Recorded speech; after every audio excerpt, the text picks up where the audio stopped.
자,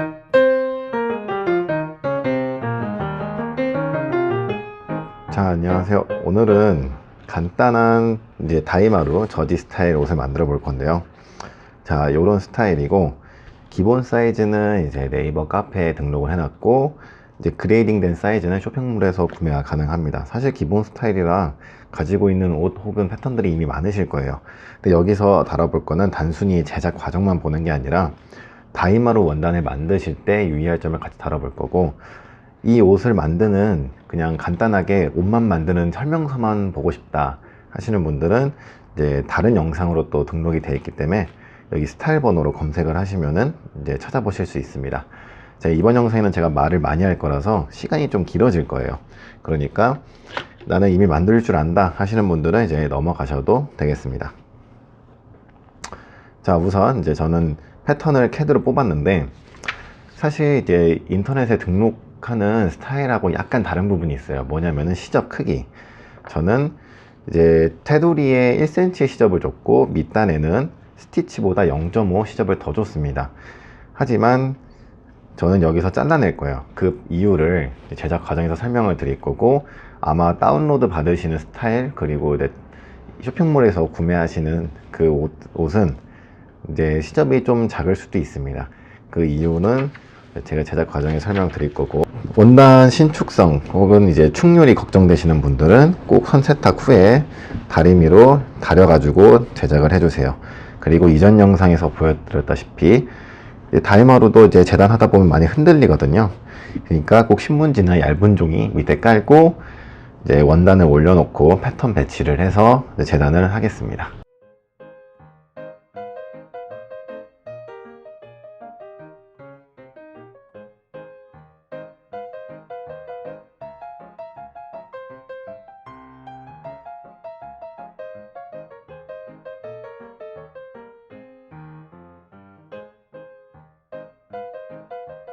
자, 저 같은 경우는 지금 한 원단에 바지랑 그리고 이제 상의 같이 놓고 재단을 할 건데요. 지금 상의가 이렇게 배치된 이유는 골이라서 여기서 한 장 한 장씩 떠내면 돼요. 그리고 이거를 한 번에 다 놓고 재단을 하시면 힘들고, 굳이 핀질로 고정하실 필요는 없습니다. 어차피 한 장을 만드는 거기 때문에 이렇게 조금씩 흔들려도 괜찮겠죠. 그래서 이렇게 배치를 해서 자르면 원단이 나온다, 요것만 인지를 하시면 되니까 우선 바지만 여기 놔두고 이제 상의는 일단 옆으로 치워 두겠습니다. 그리고 재단하실 때는 지난번 설명했던 것처럼 문진으로 누르고, 그러니까 누름새로 누르고 집게로 잡아서 재단을 한다는 거. 그리고 돌릴 때는 꼭 집게가 양쪽에 적어도 한 2개 정도는 물려 있어야지 이제 원단이 흔들리지 않는다는 거. 그것만 조심해 주시면 되고, 그리고 지금 원단을 펼쳤을 때 지금 얘는 본딩된 원단인데 일반 우분이나 다이마루나 이 끝에 부분이 잘 놓이지가 않아요. 이쪽 부분, 여기 원단 끝을 뭐 셀비지 혹은 미미지라고 하는데, 여기가 이제 단단해 가지고 잘 놓이지 않습니다. 예전에 심지가 없을 때는 이제 심지 테이프 없을 때는 이쪽 부분을 잘라 가지고 심지 테이프처럼 이제 고정을 해서 사용을 했다고 하는데, 재단할 때 지금 저 같은 경우도 여기가 놓이지가 않아서 이렇게 붕 뜨죠, 여기가. 그럴 때는 여기 가입밥을 내주시면은 원단이 좀 자연스럽게 가라앉습니다. 살짝, 아주 살짝만 한 뭐 1cm 정도만 잘려 나가도록 가입밥을 내주시고, 현장에서 일하시는 분들도 이게 가입밥을 다 내서 재단을 하세요. 그래서 실제 이게 원단이 대량 생산이라면은 조금 많이 번거롭겠죠. 그래서 이제 로스율도 많이 나오는 편입니다. 근데 원단에 따라서는 또 어떤 거는 또 괜찮은 원단도 있어요. 그러니까 반드시 뭐 다 할 필요는 없고, 좀 많이 꿀렁거릴 때 잘라주시면 됩니다.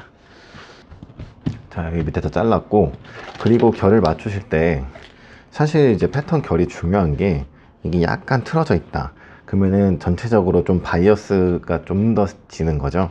그러면 옷이 좀 꼬이거나 할 수가 있고, 입었을 때도 결이 일자로 딱딱 떨어지는 게 아니라 이렇게 사선지거나 아니면은 좌우가 다르거나 할 수가 있어요. 이게 지금 이쪽 부분, 미미지 부분부터 시작을 할게요. 여기가 가까우니까 자를 2개를 준비해 주십니다. 저는 하나는 그냥 이 멀쩡한 자고, 이 멀쩡한 자 하나를 잘라 가지고 이렇게 2개로 사용을 하기도 해요.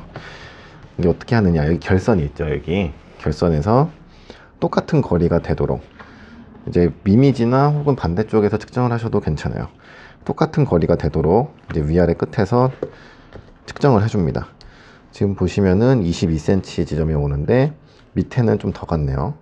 이렇게 22, 서로 22까지 오도록. 근데 앞에 조금 공간이 있어서 좀 당길게요. 한 5mm씩만. 그러면 21.5가 오도록 해주고, 그 다음에 밑에도 공간이 좀 있으니까 밑으로도 좀 내려서, 이왕이면 원단을 좀 아끼면 좋죠. 내려서 이제 누름새로 누르고 집게로 찝어가지고 움직이지 않게 해주세요. 이렇게 적어도 집게는 두 군데를 잡아야 이제 안정적입니다. 그리고 재단을 하는데, 지금 이거 같은 경우는 가위가 가위가 이 방향으로 가야 되는데 지금 막고 있잖아요. 그러면 자르다가 얘를 뽑아서 일로 옮겨주면 되겠죠.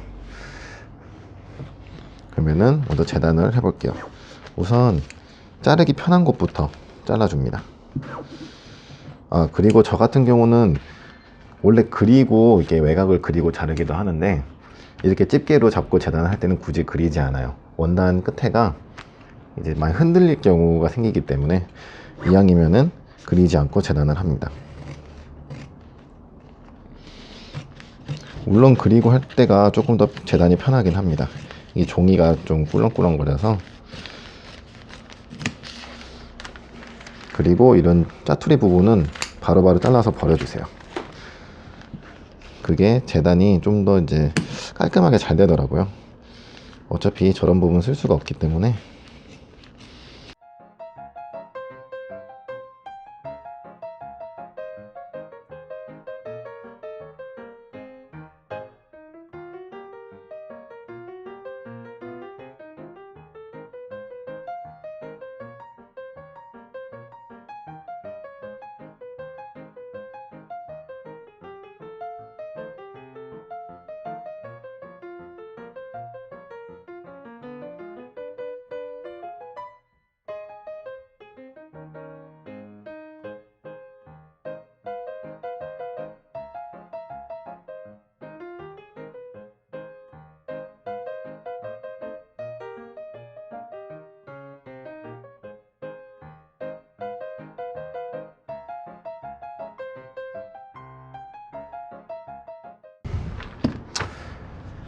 자, 이렇게 바지 재단이 벌써 끝났습니다. 이거는 바지가 앞판 뒷판이 붙어 있는 거예요. 레깅스가 이런 형태죠. 근데 여기서 제가 또 무슨 설명을 할 거냐면, 지금 여기 보시면은 너치가 여기 뒤에 하나, 앞에 하나가 있죠. 보통 패턴사들이 너치를 잘 표시를 안 해주는 분들도 계신데, 이제 옷을 만드는 샘플 선생님 입장에서는 이게 까다로울 수도 있지만 사실 크게 상관이 없을 수도 있어요. 무슨 말이냐면, 요런 너치는 여기가 뭐 엉덩이 선 위치다 라고 표시를 해주는 것도 있지만, 사실 너치의 중요한 거는 봉제에 딱 맞춰보는 거죠. 그래서 패턴사들이 표시해 준다로 너치를 이렇게 표시를 딱 가위밥을 내주셔도 되지만, 저 같은 경우는 추가적으로 좀 더 해주는 편입니다. 예를 들어서 자가 짧은 게 있으면 이럴 때 유용해요. 너치 그릴 때. 우선 제가 샤프를 하나 가지고 왔는데, 지금 보시면은 여기 밑에 부분 너치가 없어요. 제가 이거를 이제 PDF 작업을 하면서 너치를 더 추가를 할 수도 있는데, 만약에 봉제하시는 이 구간이 서로 봉제되는 부분인데 너치가 없을 때, 이제 옷이 작으니까 사실 상관이 없긴 해요. 근데 옷이 큰 거를 만드실 때 이제 습관화가 돼 있으면 좋은 거죠. 너치를 하나씩 찍어 주시면 좋아요. 저 같은 경우는 이제 끝너치를 한 2.5cm 내려와서 하는데, 이렇게 하나씩만 찍어줘도 이 부분, 이 곡선 같은 부분은 이 스타트점을 정확히 맞추기가 쉽지가 않거든요. 그렇기 때문에 여기에서 2에서 2.5cm 내려온 부분, 거기에 너치를 찍어주고 가위밥을 내주시면 봉제할 때 훨씬 더 수월하죠. 그리고 가위밥은 보통 0.3 정도 이렇게 가위밥을 내줍니다. 0.3cm 정도만 가위밥 내주시고, 그리고 밑단은 이렇게 들어 올려서 봉제를 하는 부분이죠. 사실 여기 위에는 이제 너치가 필요가 없어요. 너치가 필요가 없긴 한데, 너치를 내줬을 때 유리하긴 하죠. 왜냐면은 시접을 꺾었을 때 시접이 밀리는지 안 밀리는지 확인을 할 수가 있습니다. 자, 그러면은 사실 이게 여기는 크게 상관없는데 이제 한번 해볼게요. 여기다 너치를 찍었을 때 시접을 꺾어서 여기 부분에 맞추는 거예요. 그러면은 허리단 봉제할 때 시접 밀리는지 확인이 가능하긴 한데, 이 허리단 같은 경우는 속에 고무줄이 들어갑니다. 고무줄 같은 경우는 패턴상에 표시가 돼 있거나 고무줄 패턴이 따로 있는 경우도 있지만, 이왕이면 착용자의 허리에 딱 맞게 해주는 게 좋겠죠. 고무줄은 이제 입는 사람의 허리를 재서, 혹은 이제 허리가 아니라 뭐 가슴둘레에 고무줄이 있다든지 뭐 바지 부리에 고무줄이 있다든지 했을 때 약간 작게 해주시는 게 좋아요. 원단 두께도 있기 때문에 약간 작아야 실제 자기가 원하는 사이즈가 나옵니다. 그리고 너치는 다 찍었으면은 중요한 게 또 뭐가 있느냐, 여기 주머니가 있네요. 주머니. 이 뒷주머니 같은 경우 패턴을 딱 걷어내 버리면 주머니 표시가 없죠. 근데 사실 이 옷은 주머니가 한쪽만 있어서 꼭 이제 요 실표뜨기 실로 할 필요는 없는데, 이것도 해주면 좋죠. 이왕이면 이것도 결국에는 다 습관화 되는 거니까. 이제 바늘이 좀 크면은 다루기가 좀 편하고, 그리고 실도 사실 일반 봉사 사용하셔도 상관은 없어요. 다만 저는 이게 마침 있고 그리고 사용이 편하기 때문에 이제 사용을 하게 됐습니다. 사실 저는 원래 이걸 구입을 한 건 아닌데, 뭐 어떻게 하다 보니까 이제 여기 들어오게 됐어요. 제가 일하는 곳으로. 이걸 제가 와이프가 산 건지 아니면 어디서 얻어온 건지는 모르겠는데, 저는 사실 일반 봉사를 사용을 했었어요, 그동안. 굳이 이걸 돈 주고 사는 게 큰 의미가 없겠다 싶었거든요. 근데 이 실 같은 경우는 좀 두껍고 끝에 뭐랄까 잔털이 많아서 잘 안 뽑히는 그런 장점이 있어요.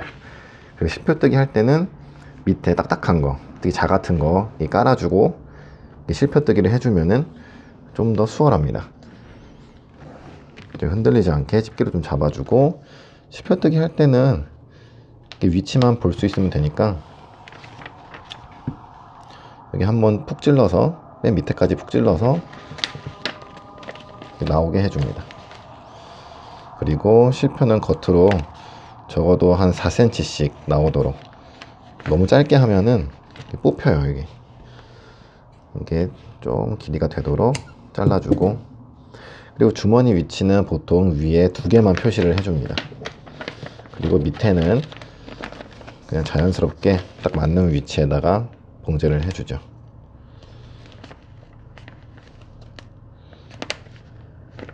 이런 식으로 이렇게 잘라주고, 이 상태로 끝나는 게 아니라 지난번 영상에 보여드렸던 것처럼 이 원단이 지금 2겹인데 하나를 살짝 들어요. 그래서 겉에 한 0.5에서 0.6mm만 나오도록 잘라줍니다. 여기도 0.5에서 0.6만 나오도록 잘라주고, 겉에 너무 긴 것들은 좀 깎아주세요. 이거 잘못하면 이게 뽑혀버립니다. 이렇게. 지금 다행히 한 가닥이 남았네요. 자, 이렇게 하면 벌써 바지 재단이 끝났고, 똑같은 방식으로 상의 재단도 하시면 됩니다.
자, 이제 재단이 다 끝났습니다. 재단이 다 끝났는데 이제 시접에 대해서 한번 얘기를 해야 될 것 같아요. 그 이유가 이런 주머니 같이 합봉되는 게 아니라 접어서 이제 눌러 때리는 뭐 이런 주머니 같은 거, 이런 거면 이제 상관이 없는데, 소매, 그리고 이제 넥 부분, 그리고 몸판,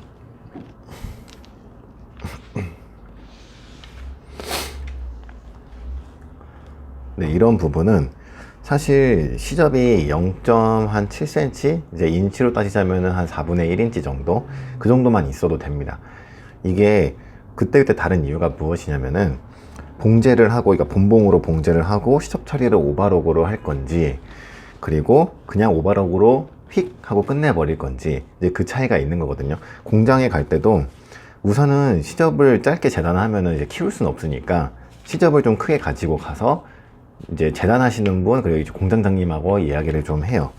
이 스타일을 이렇게 연출을 하고 싶은데 어떻게 생각을 하시냐 했을 때, 공장마다 좀 다릅니다.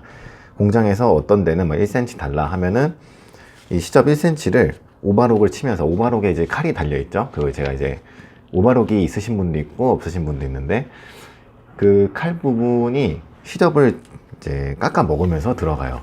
그러면서 이제 또 시접을, 나머지 시접을 감싸는 구조로 되어 있는데, 이걸 살짝 깎아 먹으면서 가면은 이제 꽉 찬 그런 느낌이 듭니다. 굉장히 깔끔한 느낌이 들어요. 그래서 그거를 의도하시는 분들이 계시고, 그런 거 이제 필요 없다, 요척 효율 좀 더 아껴가지고 그냥 한 장이라도 더 만드는 게 낫다 하시는 분들은 시접을 짧게 주기도 합니다. 그래서 깎아먹는 분량이 거의 없는 거죠. 거의 딱 맞게 봉제를 하시는 거죠. 그렇기 때문에 패턴을 구입을 하셨는데, 티셔츠 패턴이다, 근데 시접이 짧다, 4분의 1인치 밖에 안 된다, 그러니까 0.7cm 정도 이게 돼 있다 하시면은, 이거는 시접을 깎아먹는 그런 방식이 아니라 딱 맞게 봉제를 하는 방식이구나, 그래서 본봉 없이 오버록으로 바로 만드는 방식이구나 라는 걸 알 수 있고, 딱 구입을 했는데 1cm다, 1cm일 경우에는 봉제를 할 때, 그러니까 오버록으로 바로 봉제를 할 때 시접을 한 0.3 정도 깎아먹게 봉제를 하시던지, 아니면 본봉으로 먼저 봉제를 하고 시접 처리를 오버록으로 할 수도 있습니다. 근데 중요한 거는, 티셔츠 같은 원단인데 몸에 딱 붙는 건데 본봉으로 먼저 박으면 터져버려요, 입을 때.